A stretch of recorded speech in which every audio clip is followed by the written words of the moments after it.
배 밑바닥이 평평한 평저선입니다. 때문에 속도는 다소 느려도 방향을 변경할 때 회전 반경이 짧아져 신속한 방향 전환이 가능하고, 부력을 많이 받아 배가 물속으로 가라앉는 부분이 감소하게 되어 특히 서해와 남해에서의 간조 때 해안에 더욱 가까이 접근하는 것이 가능해지며, 해안이 굴곡지고 섬들과 암초가 많은 지역에서의 안전한 항해에 이로움이 커 우리나라 연안 지형의 특성에 맞게 변화 발전되어 온 것입니다. 처음부터 장거리 항해를 염두에 두고 만들어진 것이 아니었는데요. 주로 우리나라 해안에 자주 출몰해온 왜구들의 침입을 방어하기 위한 목적이 컸던 만큼 배의 양옆 배전에 화포를 설치하고 1층에는 노젓는 격군이, 2층에는 화포를 담당하는 군사와 궁수가 위치하고 중앙에는 지휘소인 2층 누각이 있으며 적상과는 일정 거리를 유지하는 근거리 전투를 염두에 두고 제작된 것입니다. 우리나라 산지에 흔히 자라는 재질이 단단한 소나무와 참나무를 재료로 하여 널빤지를 이어 붙이는 형태로 나무못을 이용해 연결했는데요. 조립하는 방식으로 제작했기 때문에 유지와 보수가 용이했던 만큼 인력과 시간은 더욱 필요했습니다. 더구나 단단한 소나무와 참나무로 만들어 배는 그만큼 견고했지만 배 자체의 중량이 커져 노를 저을 격군은 더 필요했고, 전투를 담당할 군사의 수와 실을 수 있는 전투 물자의 양은 그만큼 감소할 수밖에는 없었는데요.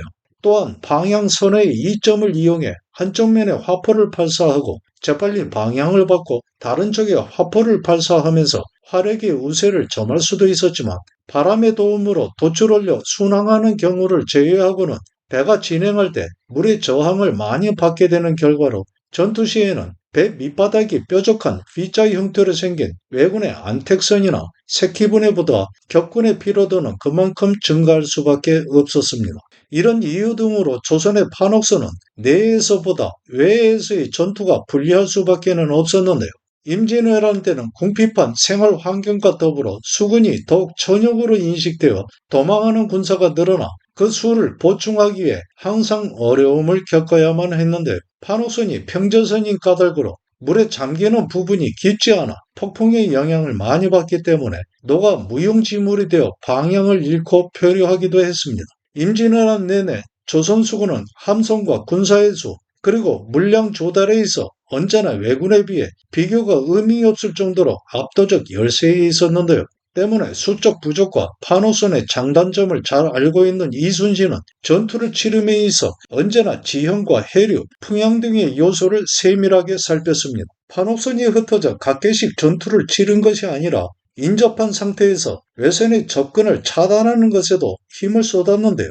임진란 초기 승승장구하던 외적의 기세를 잠재운 한산도 해전에서는 하객진을 펼쳐 외선의 자유로운 진출을 차단하고 그 안에 가두고 하포를 집중 발사함으로써 승기를 잡았고, 남아있는 13척의 판옥선만을 이끌고 한판의 승부를 벌인 명량해전에서는 울돌목을 앞에 두고 진을 펼쳐 외선들의 활동 영역을 제한해 승리를 거둔 것입니다. 이순신은 특히 명량해전에서의 승리를 천운이라고 말하기도 했는데, 그 결과를 스스로도 믿기 어려웠을 만큼 절대 악조건 속에서 필사즉생의 정신으로 거둔 승리였기 때문이었습니다. 판옥선의 크기는 시대에 따라 달랐는데 길이는 약 30m 내외, 폭은 10m 내외, 높이는 6m 내외로 1층의 격군은 약 80에서 120여 명, 화포를 담당하는 군사는 30에서 50여 명, 궁수 등은 20에서 40여 명으로 총 125명에서 200여 명 내외의 군사가 승선했습니다.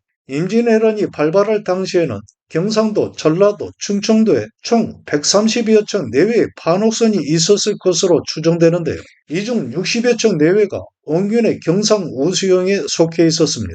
임진왜란이 발발한 날 왜군의 배들 천여 척이 부산 앞바다를 가득 메워 다가오고 있을 때 방어를 담당한 부산첨사 정발은 전령도에서 사냥하면서 다가오는 배들을 단지 조공선이라고 생각했을 만큼 조선의 군사들은 외적의 침입에 전혀 대비하지 않고 있는 상황이었습니다. 때문에 경상자수사 박홍과 경상우수사 원균은 각 진에 흩어져 있는 판옥선들을 집결시켜 대적할 준비조차 하지 않고 있었는데요. 결국 외적이 부산에 상륙하고 동래부 등이 일시에 함락되면서 원균과 박홍은 그에 대응할 엄두를 내지 못하고 경상 좌수영과 우수영에 있던 판옥선들을 스스로 침몰시켰고 군량에 불을 질러 군량 또한 불태우고 병기 등을 폐기 처분하였으며 박홍은 육지로 도망하고 원균은 판옥선 한 척에 몸을 숨겨 외적을 피해 이리저리 숨어 다녀야 했습니다. 이로써 이순신은 외적과의 첫 번째 전투인 옥포해전에 전라 좌수영의 판옥선 24척과 원균이 여기저기를 수소문에 겨우 끌고 온 경상 우수영의 판옥선 4척만을 거느리고 출전해 승전을 이룸으로써 끊어져 가던 조선의 숨통을 되살리기 시작한 것입니다. 그 후 전라 우수사 이혁기가 판옥선 25척을 이끌고 와 합류하게 되었고 긴 전란의 기간 동안 삼도 수군 통제사가 된 이순신의 노력으로 160여 척 내외까지 그 수가 증가했던 판옥선은 원균이 통제사가 되어 끌고 나가 모두 괴멸함으로써 단 13척만 남게 됩니다.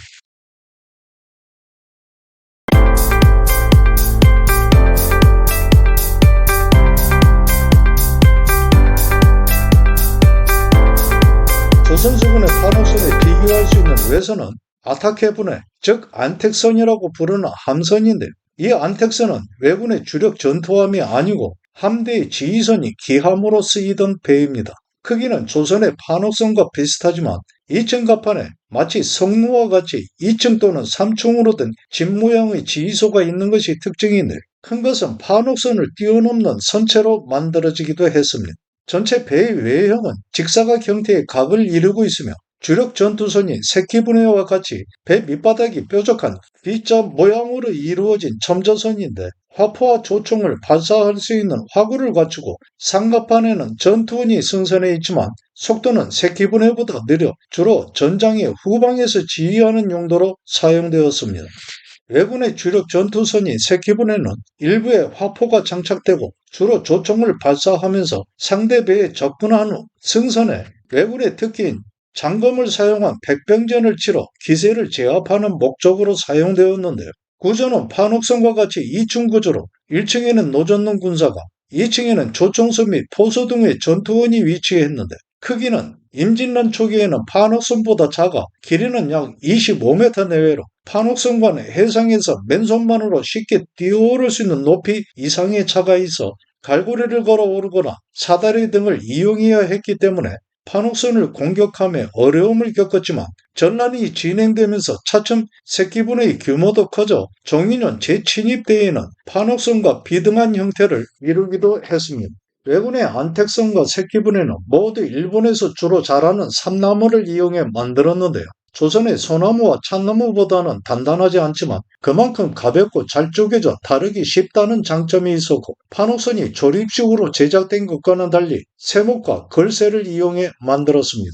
또한 왜군의 배는 첨저선이고 경량이기 때문에 속도가 빠르고 노젓는 군사의 피로도가 조선의 격군보다는 덜하다는 장점이 있는 반면에 방향을 바꿀 때 회전 반경이 길어져 급선회가 어려웠으며 사용된 판자의 강도가 약해 판옥선과 충돌했을 때 상대적으로 더욱 파괴되었다는 단점을 지니고 있었습니다.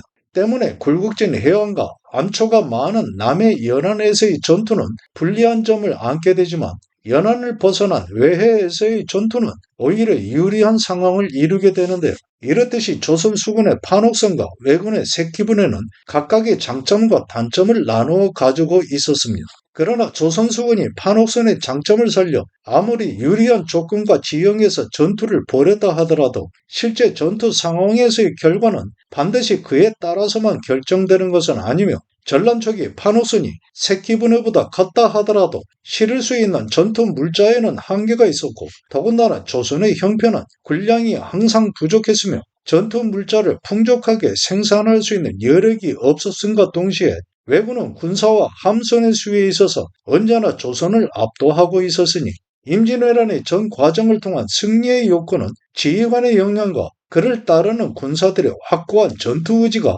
가장 큰 것이었음을 의심할 수 없게 합니다. 조선수군의 주력함이 판옥선이 되기 전에는 지방에서 진공하는 양식 등을 서울로 실어 나르는 화물선이 조은선을 수군용으로 개조한 맹선이 조은과 군사적 용도를 병행하며 사용되었는데요. 조은선과 맹선 모두 판옥선과 같이 배 밑바닥에 평평한 평저 구조에 있는데 유사시에는 전투를 치를 수 있도록 좌현과 우현에 노를 설치하고 군사들이 전투 활동을 할 수 있도록 갑판을 깔아놓는 비교적 단순한 형태였습니다. 맹선은 대맹선, 중맹선, 소맹선의 세 종류로 나누었는데 각각 승선 인원은 80여 명, 60여 명, 30여 명 내외였습니다. 조은선이 연안의 항해를 위해 만들어진 만큼 그것을 개량한 맹선 역시 속도가 느려 해상 전투에서의 효용성은 언제나 논란의 대상이 되기도 했습니다. 이렇듯 맹선은 조은선을 일부 개량한 군선이었지만 해상 전투용이었기보다는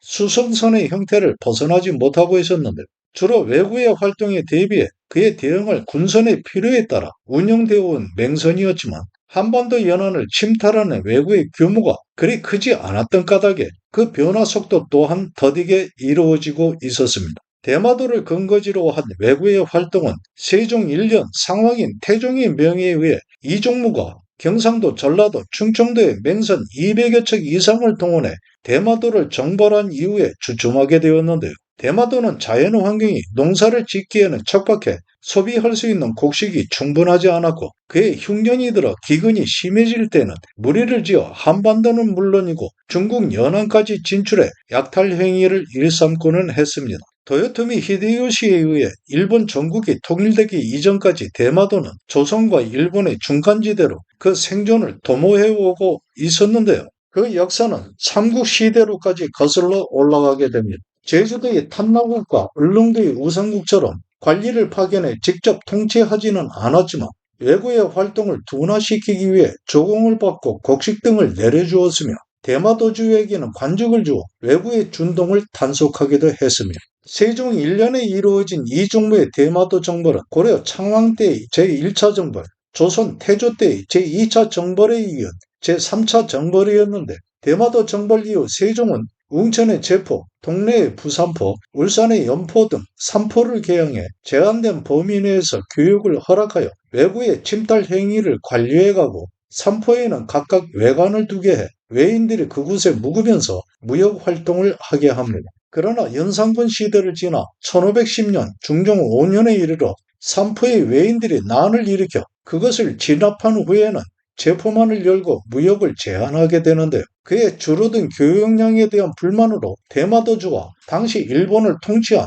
무로마치 막부는 거듭하여 정상적인 교육 재개를 요구했지만 조선이 들어주지 않자 1544년 중종 39년에 대마도의 왜구들이 다시 사랑진을 약탈했고 결국 조선은 막부와의 사신교환을 통한 무역 외에 대마도 외인들과의 통결을 완전히 단절하게 됩니다. 당시 일본은 전국시대를 거친 후 혼란기였고 조선 또한 외척 세력의 준동과 정치의 불안정성으로 백성의 삶이 더욱 피폐해지는 쇠락기였기 때문에 외구의 준동은 날이 갈수록 심해지게 됩니다. 일본의 무로마치 막부와 대마도주의 무역 재개에 대한 요구는 다시 거듭되게 되었고 그해 1547년 명종 2년에 정미 약조를 통해 외인의 왕래와 통상은 재개되었지만 그 범위는 제한적이었는데요. 조선의 국력은 쇠약해지고 군사적 위세 또한 쇠락을 거듭해가는 시기였습니다. 삼포해란 사랑지 내변과 같은 사건은 표면적으로는 통상에 대한 외인들의 불만이 그 원인인 것으로 말하여지는 것이지만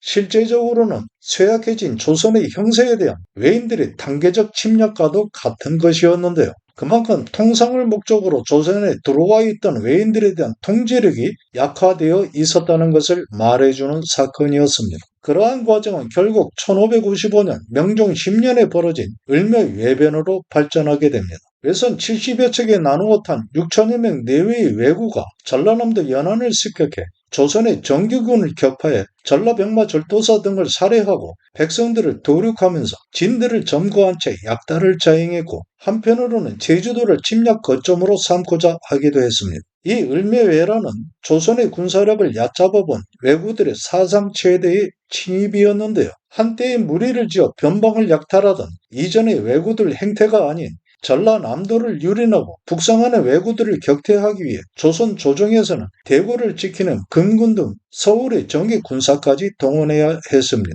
겨우 침범한 왜구를 토벌한 조선 조정에서는 다시 교육의 문을 닫았고 그의 대마도주는 조선 땅을 침범한 왜구들의 목을 베어오면서 사과하고 이전과 같이 교역을 간청합니다. 명종실록에 기록된 이 시기 일들을 살펴보다 보면 흥미로운 사실을 하나 발견하게 되는데요. 을묘해변이 일어난 2년여 후 전라 우수사인 온준양이 파지도로 유배됩니다. 파지도는 지금의 충남 고파도인데요. 온준양은 옹균의 아버지입니다. 전라 우수사인 온준양이 왜구가 단량포를 점거했다는 소식을 듣고도 급히 달려가 구원하지 않았고 술을 마시며 지체했을 뿐만 아니라 패퇴한 왜구들이 제주를 침범할 때도 전혀 움직이지 않아 죄받게 된 것인데요. 그 후 10년이 지나 명정이 온준양을 전라 자수사에 임명하니 사헌부에서 이전의 일들을 들어 적합하지 않음을 말하며 반대해 온준양은 갈리게 됩니다. 옹균 또한 이순신에 앞서 전라 자수사가 되었지만 이전 임지에서의 직책 수행이 부정적인 평가를 받아 갈리게 되었는데 아버지와 아들이 같은 길을 걸은 것입니다. 전라 자수사에서 밀려난 온준양은 다시 경상무도 병마졸도사가 되었는데요. 자신의 위세로 아들 옹균을 편법을 동원해 묵화에 응시하게 함으로써 논란을 일으키지만 평소 당시 외척 세력으로 정사를 주무른 윤원용 등에게 뇌물을 주어왔기에 벼슬에 올랐다가 탄핵받아 파직되기를 반복하기도 했습니다. 당시 사관은 온준양이 타막하기를 일삼았고 군졸들은 온준양이 파직되어 가기만을 기다렸다고 기록해 놓기도 했습니다.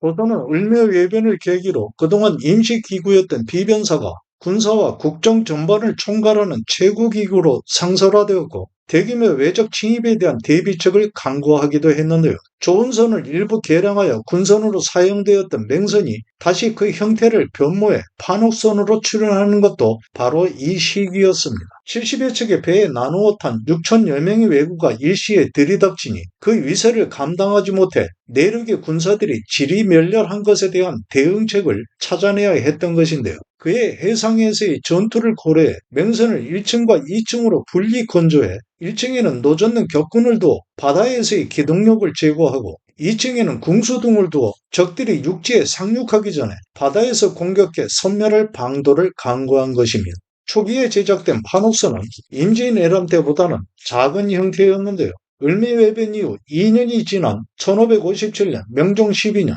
건조가 끝난 판옥선을 진수에 시험항에 하려다가 풍랑을 만나 50여 명이 승선한 채 표류해 행방을 알 수 없게 됩니다. 시험 항이었으니만큼 격군 정도만 승선했을 것인데요.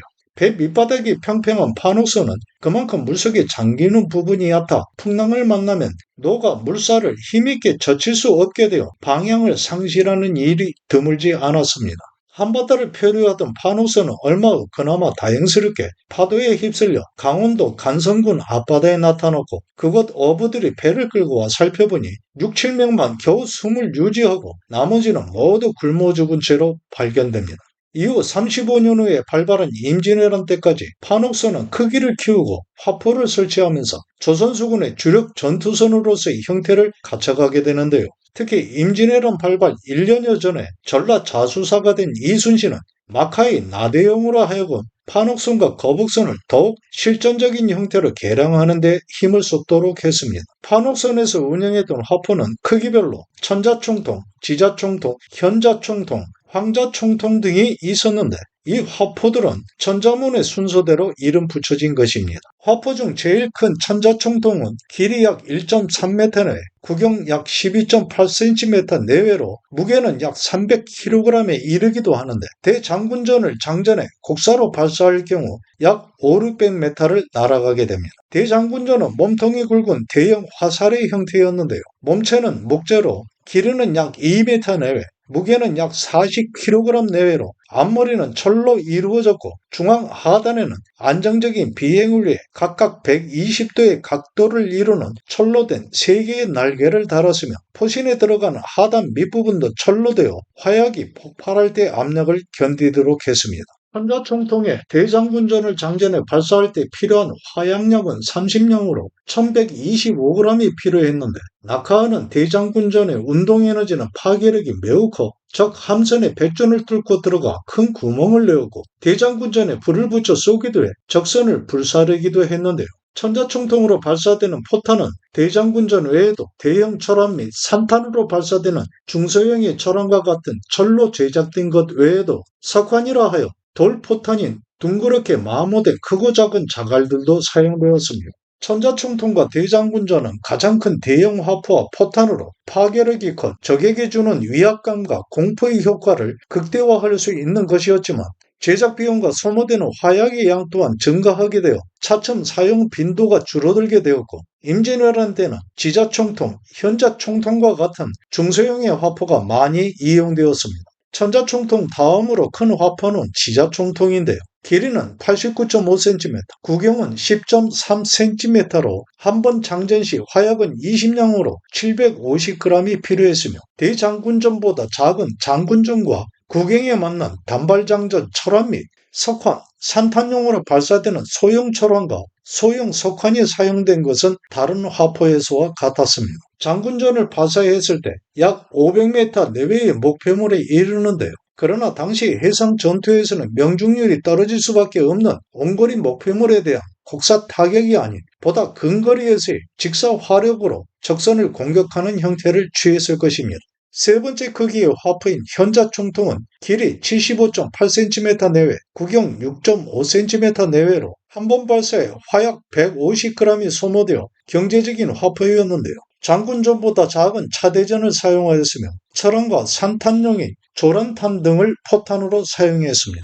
현자총통은 길이 50.4cm 내외, 구경 4cm 내외로 소모되는 화약은 약 104g인데 가죽기술단, 피령전 등을 발사할 때 방향을 바꿔 조준 사격이 가능하기도 해 중화기처럼 사용되기도 했습니다. 각 화포에서 사용된 철화는 그대로 발사할 경우 화포 내부를 손상하므로 나부로 둘러싸 내구력과 충격 강도를 향상시키기도 했는데요. 개인 화기로는 승자총통이 있어 다수의 철환을 장전해 산탄용으로 발사하기도 했으며 임진왜란 중에 승자총통의 총신이 짧아 정확도가 떨어지는 것을 계량하기 위해 왜군의 조총을 참고 삼아 정철총통을 만들어 사용하기도 했습니다. 이외에도 화공전에 사용하기 위해 불화살인 화전을 구비했는데요. 신호용으로 쓰이기도 한 화전은 화살 끝에 자갈통을 달아 심지에 불을 붙여 쏘았는데 심지가 다 타 자갈통이 폭발하면서 불길이 번져 적선은 불타오르게 됩니다. 거북선의 형체는 이미 고려 때부터 존재한 것으로 추정하고 있는데요. 조선 태종 때에는 거북선과 외선이 모의 전투하는 상황을 지켜보기도 했습니다. 이것을 외적이 침범할 것을 확신한 이순신이 휘하의 나대용과 함께 실전에 보다 적합하도록 판옥선에 화포를 설치하고 지붕을 판목으로 덮어 칼과 송곳 등을 줄지었고자 적이 오르지 못하도록 했고 거북선의 앞과 뒤에도 각각 화포를 설치해 사면에서 적을 공격할 수 있게 해 돌격선으로서 큰 역할을 하게 된 것인데요. 그러나 온균이 이끌고 나간 7천년의 해전을 끝으로 존재하던 거북선은 모두 사라지게 됩니다. 이후 거북선은 소수가 건져되어 그 명맥을 이어갑니다. 왜군이 보유한 조총은 총신이 길어 명중률이 높았고 파괴력 또한 컸는데요. 대구경의 조총은 총신이 짧은 대신 구경은 3cm에서 8cm에 이르기도 했으며 화약 150g을 소모하기도 해 조선의 현자총통과 황자총통에 버금가는 이력을 발휘하기도 했습니다. 혹자는 임진왜란 때 이순신이 지휘한 조선 수군에 활력을 두고 판옥선이 왜군의 전투선이 새끼분해보다 크고 단단하며 방향회전이 빠르고 화포 공격으로 인한 화력이 우세해 그와 같은 승리를 거둘 수 있었다고 말합니다. 그런데 왜적이 부산에 상륙해 파도처럼 서울로 밀고 올라오자 황급히 짐을 꾸려 피난길에 나섰던 선조와 이순신의 위상이 도드라지는 것을 원하지 않았던 세력 또한 한산도 대첩으로 왜적의 기세가 주춤해져 가자 같은 말을 하면서 기사회생하는 승리를 이끌어낸 이순신과 조선 수군의 공헌을 애써 드러내지 않으려고 했는데 판옥선이 아무리 크고 소나무와 참나무 같은 단단한 재질로 만들어졌다 해도 왜군의 새끼분해가 종이로 만들어지지 않았느나 마음대로 들이받으면서 새끼분해를 깨뜨리는 충각전법을 사용할 수는 없는 일이었습니다. 어쩌다 최후수단으로 새끼분해를 들이받는 일이 있었을 수는 있지만 그로써 부서지는 것은 새끼분해만은 아니었기 때문인데요. 판옥선은 배의 중심축 역할을 하는 연골 없이 판자로 배 밑바닥을 평탄하게 만들고 그 위에 판자를 담쌌듯이 겹겹이 올려 만든 평저선입니다. 따라서 선회력은 좋지만 파도를 헤치고 나가는 능력은 크게 떨어지며 그래서 속도는 더욱 느려지게 되는 것인데요. 파도를 따라 배가 크게 출렁이게 되므로 그나마 선체가 균형을 이룰 수 있도록 배 밑바닥에는 무게중심을 이룰 수 있는 돌이나 다른 바닥짐을 두어야만 했고 노젓는 격군은 더욱 힘을 들여야만 했으며 더 많은 격군이 필요하게 되었던 것입니다. 더군다나 중심축 없이 판자만으로 연결하여 배를 만들었기 때문에 다른 물체를 충돌했을 때나 외부 충격에 강한 저항력을 발휘할 수 없는 구조적 단점이 존재하고 있었습니다.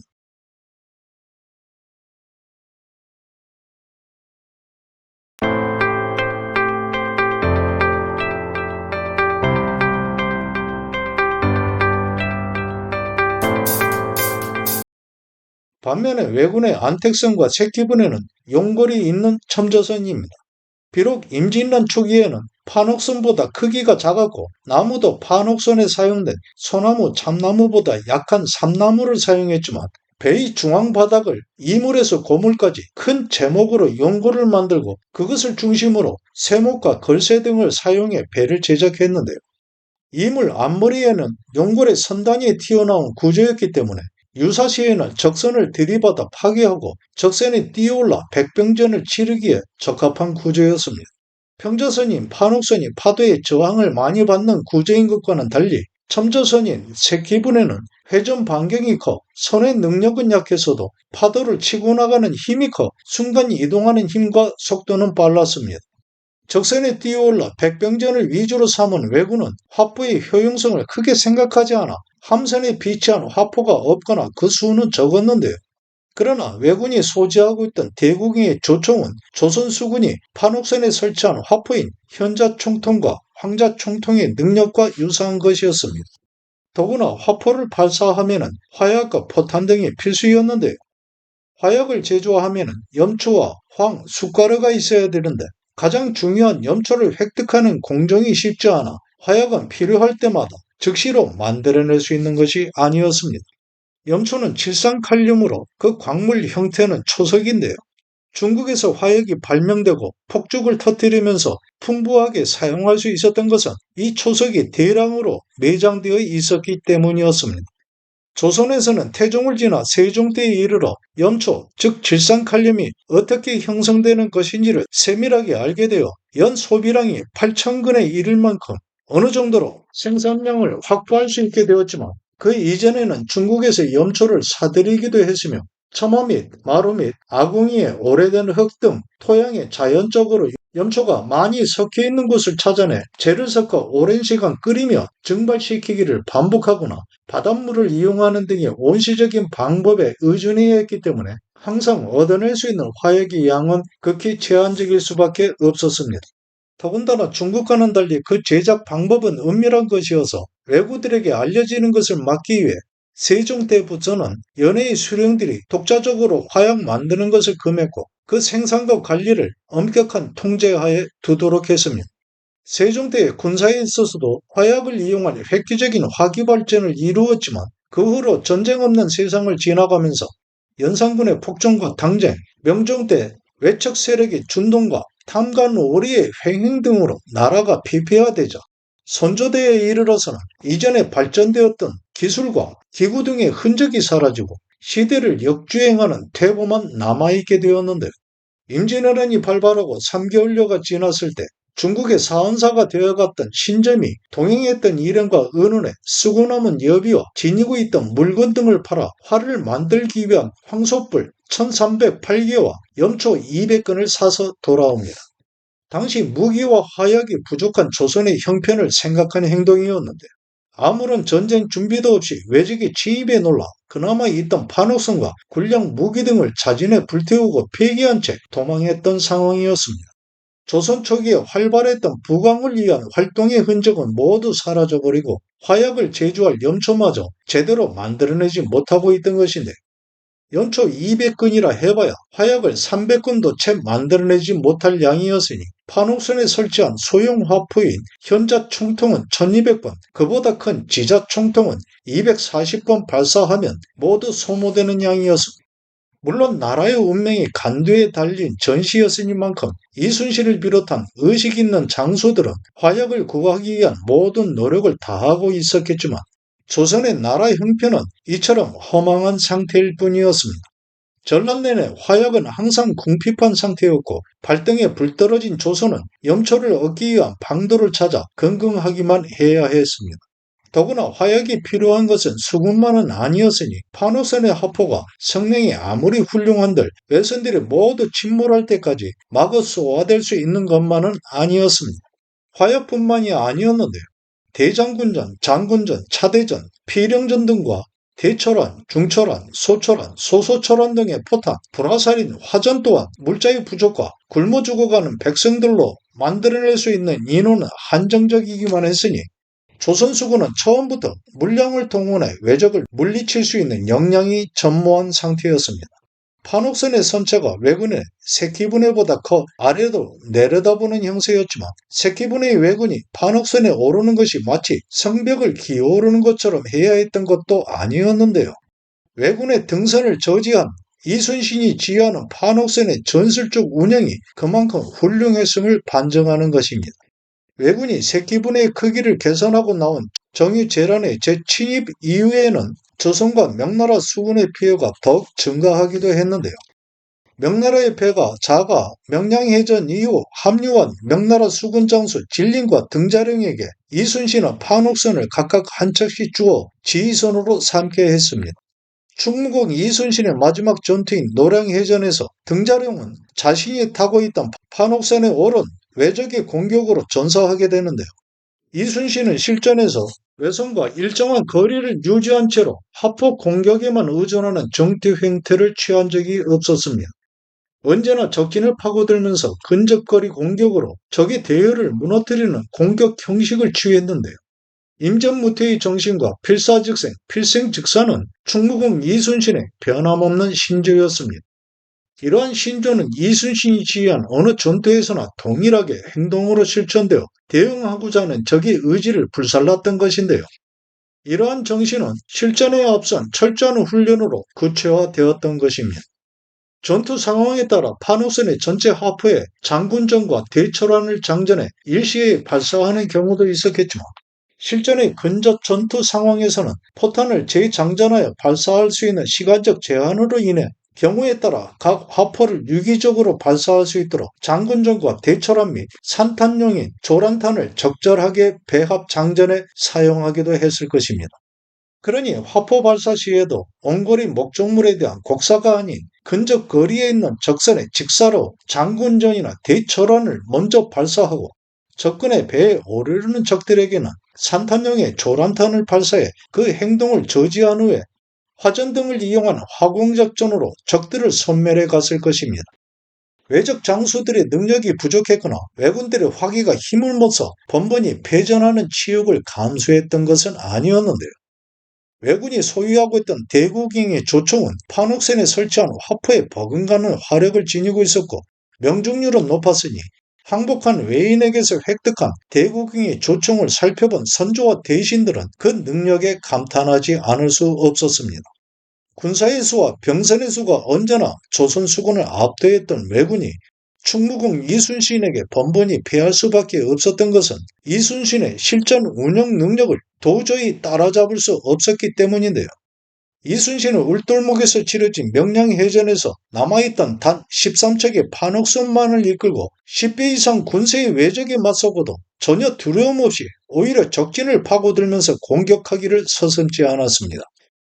지휘관의 꺾이지 않는 전투 의지에 따르던 군사들 또한 의기가 투합되어 마침내 승리를 거두게 되었던 것인데요.